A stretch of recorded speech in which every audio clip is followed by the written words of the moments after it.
تمہیں سے مانگیں گے تم ہی دو گے، تمہارے در سے ہی لو لگی گئے، یہ سب تمہارا کرم ہے آقا۔ بسم اللہ الرحمن الرحیم، صلی اللہ تعالی علی محمد صلی اللہ تعالی علیہ وآلہ وصحبہ وسلم۔ کل فوائد و قیودات بتائے تھے کلمے کے، پھر دو اشکال ہوئے تھے، ان کا جواب دیا تھا، اور آخر میں دو اشکالوں کا ایک ہی جواب ذکر کیا تھا۔ آج وہیں سے چلیں گے انشاءاللہ۔ جواب یہ دیا تھا دو اشکالوں کا کہ یہاں پر لفظ کی وضع جو ہے لفظ کے مقابلے میں نہیں ہے بلکہ مفہوم کلی کے مقابلے میں۔ ولا يخفى عليك ان هذا الحكم منقود بامثال الضمائر الراجعه الى الفاظ مخصوصه مفرده مركبه۔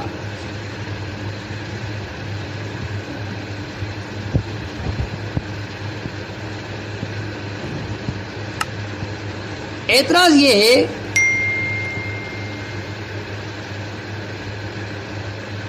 کہ آپ نے کہا کہ یہاں پر کلمے کی وضع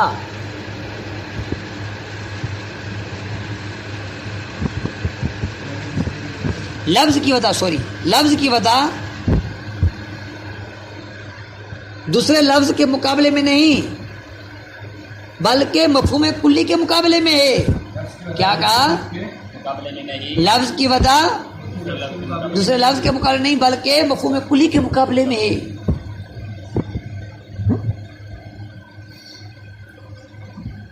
ہم آپ کو ایسے الفاظ دکھاتے ہیں جن کی وضع مفہوم کلی کا نہیں ہو سکتی۔ ہم آپ کو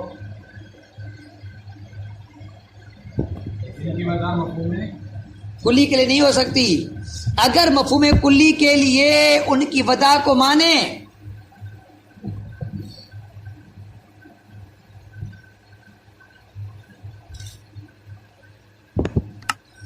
تو جزیات میں ان کا استعمال درست نہیں ہوگا۔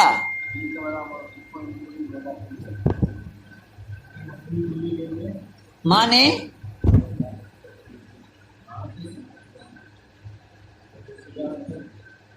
تو جزیات میں ان کا استعمال نہیں ہو سکتا۔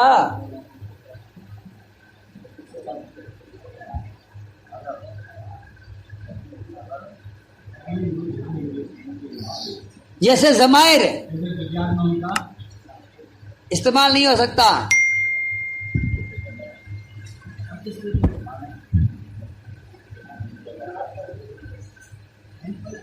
جیسے ضمائر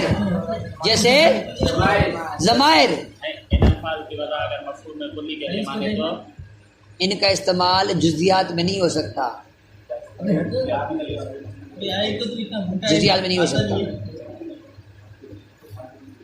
جیسے ضمائر مثال کے طور پر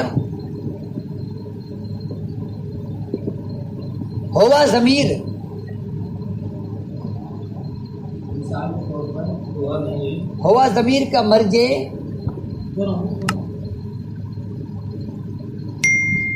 ایک جزئی مفرد مذکر ہوگا۔ ہوا ضمیر کا مرجع ایک جزئی مفرد مذکر ہوگا۔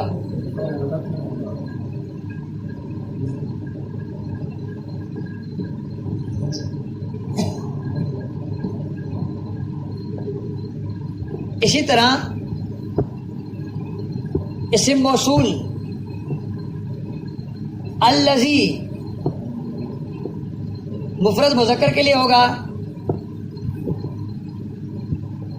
اس میں اشارہ ھذا مفرد مذکر کے لیے ہوگا،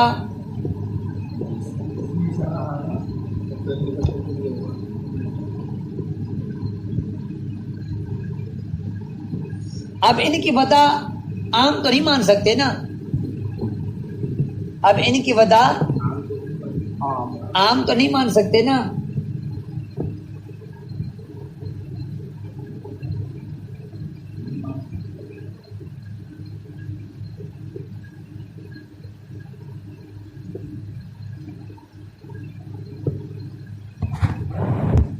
اور جزئی کے لیے خاص بھی نہیں مان سکتے، اور جزئی کے لیے خاص بھی نہیں مان سکتے،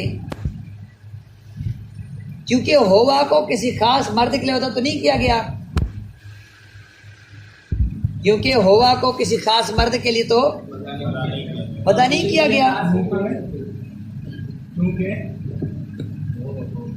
ہوا کو کسی خاص مرد کے لیے تو نہیں مان سکتے نا. اسی طرح اللہ لہٰذا کو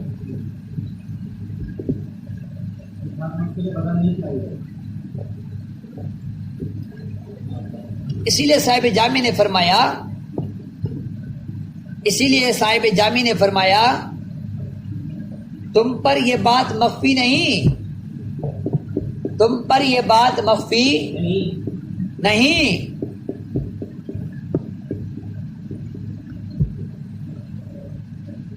کہ لفظ کو مفہوم کلی کے مقابلے ماننے سے، لفظ کو مفہوم کلی کے مقابلے ماننے سے ان ضمیر کی مثالوں سے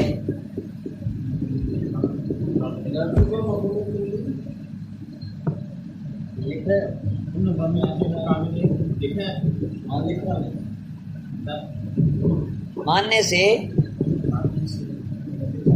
ان ضمائر کی مثالوں سے قاعدہ ٹوٹ جائے گا، ان ضمیر کی مثالوں سے قاعدہ ٹوٹ جائے گا کہ جن کا مرجع الفاظ مخصوصہ ہوتے ہیں. ضمائر کی مثالوں سے قاعدہ ٹوٹ جائے گا کہ جن کا مرجع الفاظ مخصوصہ ہوتے ہیں، جو الفاظ مخصوصہ کی طرف راجع ہوتی ہیں. ہاں، جو ضمیریں مخصوص الفاظ کی طرف راجع ہوتی ہیں، چاہے وہ مفرد ہو یا مرکب، چاہے وہ مفرد ہو مرکب، کیونکہ ضمائر میں اگرچہ وضع عام ہوتی ہے، ضمائر میں اگرچہ وضع لیکن موضوع لہو خاص ہوتا ہے.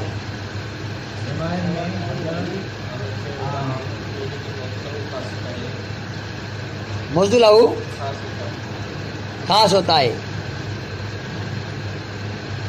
تو ضمائر کی وضع مفہوم کلی کے لیے نہیں مان سکتے، ضمائر کی وضع مفہوم کلی کے لیے نہیں مان سکتے.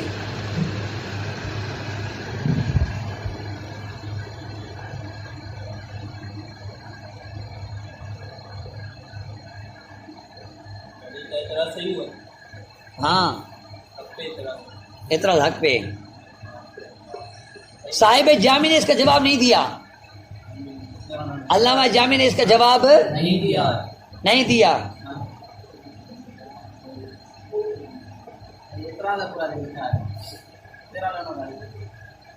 اصل میں اعتراض کو دو طرح لکھوایا ہے، ایک تو خلاصہ لکھوایا ہے، اس کے بعد جو کتاب پڑھے وہ لکھایا ہے، تاکہ دونوں منطبق ہو جائے. پہلے سمجھایا ہے پھر لکھایا ہے.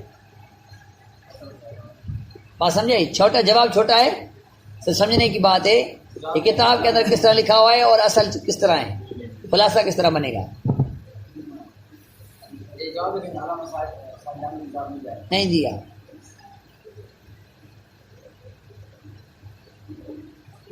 ہم جواب دے دیتے ہیں.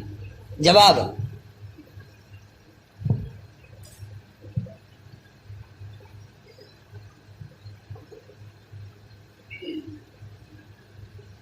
ہم یہ کہتے ہیں کہ ضمائر بھی کلمے کے تعریف میں شامل ہیں.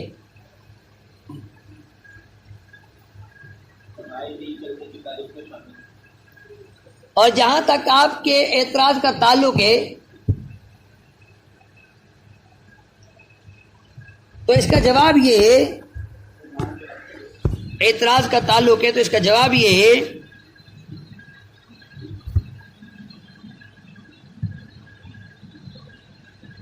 کہ یہاں پر وضع کی بات ہو رہی ہے، استعمال کی بات نہیں ہو رہی.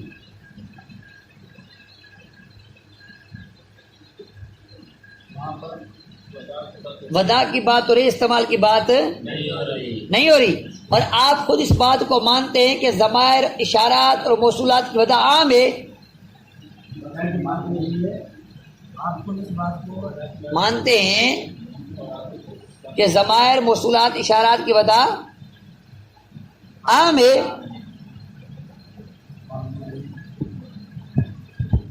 تو جب وضع عام ہے تو مفہوم کلی کے لیے ماننے میں کیا حرج ہے؟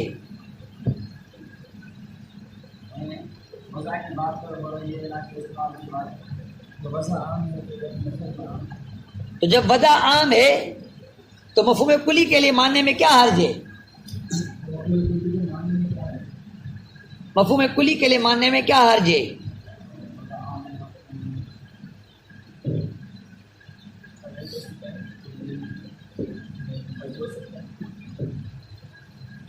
موضوع لہو حقیقت مفہوم کلی نہیں، موضوع لہو حقیقت میں مفہوم کلی نہیں،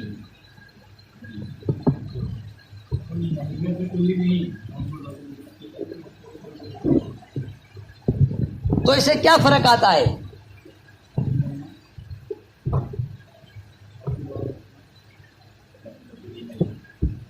تو اس سے کیا فرق لازم آتا ہے؟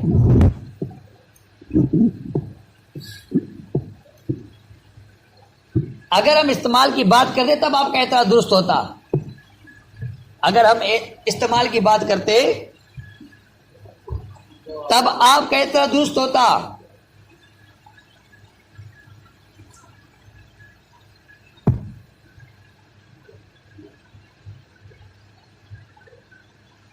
مثال کے طور پر ہوا،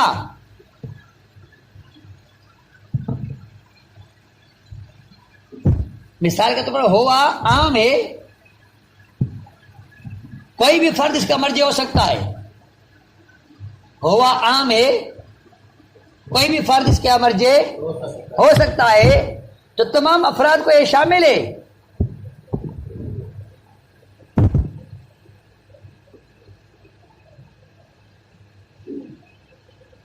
تمام افراد کو یہ شامل ہے، یہی تو مفہوم کلی کا مفہوم ہے۔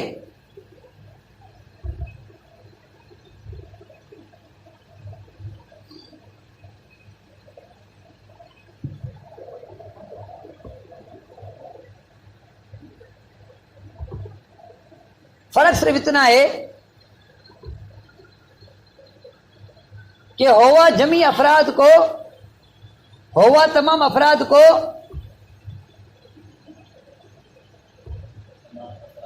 برسبیل بدل، برسبیل بدل شامل ہوگا۔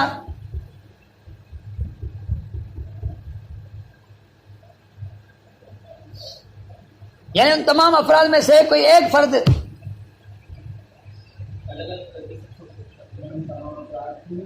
میں سے ہر ایک فرد کے لیے اس طرح مان سکتے ہیں کہ اس کا مرجع یہ ہو، یہ نہ یہ ہو۔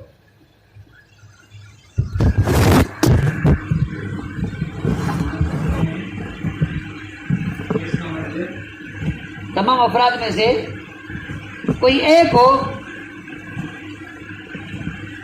وہ کوئی ایک کوئی بھی تو ہو سکتا ہے، وہ کوئی ایک کوئی بھی تو ہو سکتا ہے۔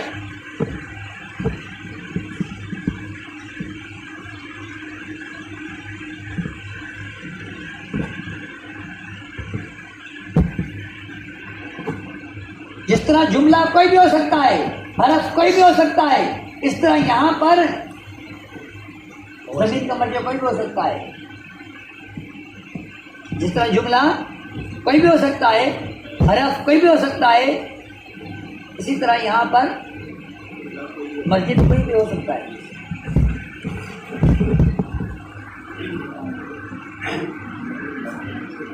سمجھ میں آئی بابا؟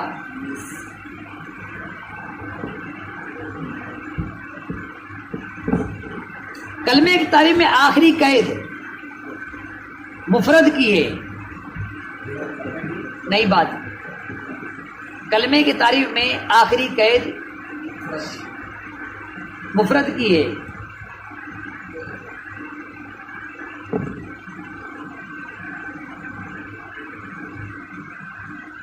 مفرد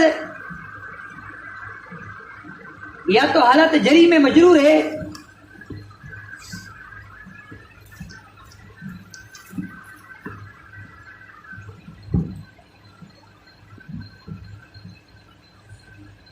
اور مفرد کو مجرور اس لیے پڑھیں گے، مفرد کو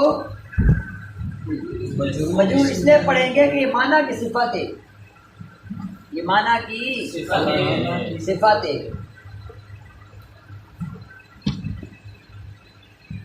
نہیں یہ معنی کی صفت ہے، ہاں معنی کی صفت ہے۔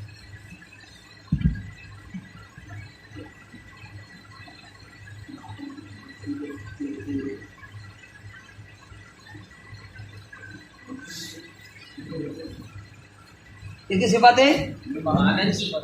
اب معنی مجرور ہے، لام جر کی وجہ سے صفت مجرور ہوگی، معنی لام جارہ کی وجہ سے مجرور ہے۔ رضا بیٹھو،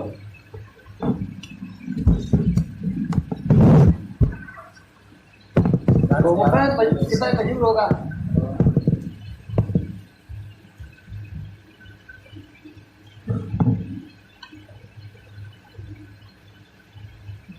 جب مفرد کو معنی کی صفت بنائیں گے، جب مفرد کو معنی کی صفت بنائیں گے